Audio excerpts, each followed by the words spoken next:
Iran आणि Israel खरं तर युद्धामध्ये आता अमेरिकेची एंट्री देखील पाहायला मिळते। इराणवर हल्ला करण्याबाबत ट्रम्प सध्या गोंधळलेले आहेत। अंतिम हल्ल्याच्या आदेशावरील निर्णय पुढे ढकलण्यात आला। हल्ल्याचा आदेश 2 आठवड्यांसाठी पुढे ढकलला गेलाय।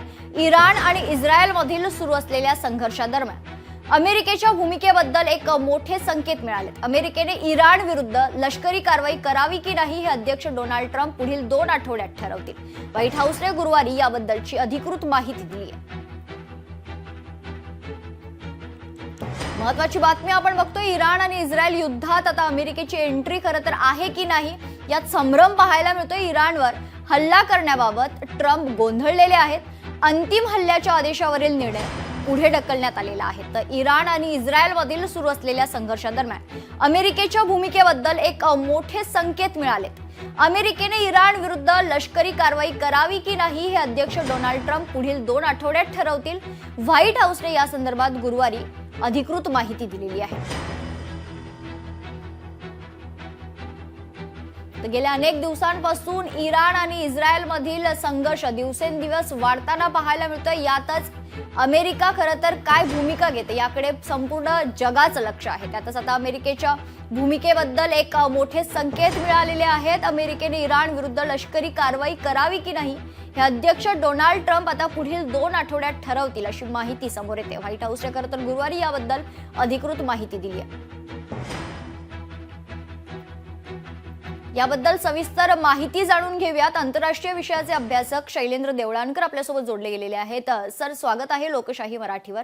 अतिशय महत्त्वाचा मुद्दा तो म्हणजे इराण आणि इस्रायलमधील जे काही कॉन्फ्लिक्ट आपण बघतोय गेल्या अनेक दिवसांपासून, अमेरिका नेमकी काय भूमिका घेणार याकडे संपूर्ण जगाचं लक्ष लागलेलं आहे। सर, नाही, नक्कीच आहे। याचं कारण आहे की अप्रत्यक्षपणे अमेरिकेने, विशेष करून डोनाल्ड ट्रम्प यांनी संकेत दिलेले आहेत की ते इस्रायलच्या बाजूने आहेत आणि इराणचा जो एकूणच अण्वस्त्र विकासाचा कार्यक्रम आहे त्याच्या ते विरोधात आहे। G7 ची जी बैठक नुकतीच कॅनडामध्ये पार पडली त्यामध्ये देखील सर्वांनी सहमतीने किंवा एकमताने असा निर्णय घेतला की इराणला कोणत्याही परिस्थितीमध्ये अण्वस्त्रांचा विकास करू द्यायचा नाही।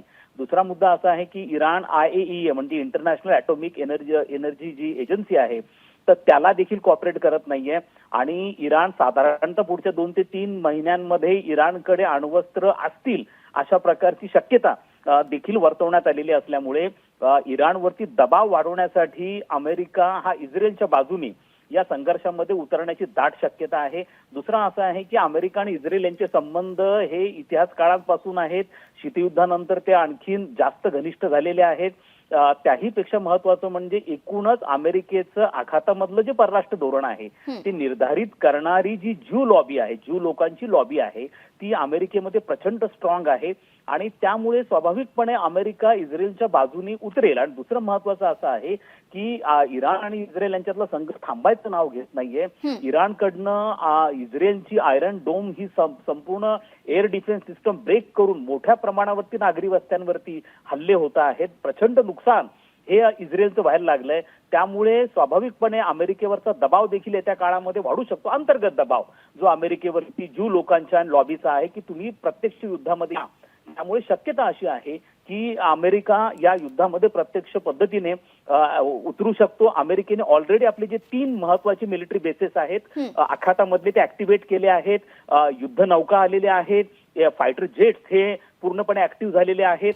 त्यामुळे मला असं वाटतं की एक औपचारिकताच राहील आणि ती कदाचित डोनाल्ड ट्रम्प योग्य संधी बघून ती घोषणा पण करतील। निश्चित। धन्यवाद शैलेंद्र सर, आपण दिलेल्या सविस्तर माहितीसाठी। लोकशाही मराठी ऐका, पहा, जागरूक रहा।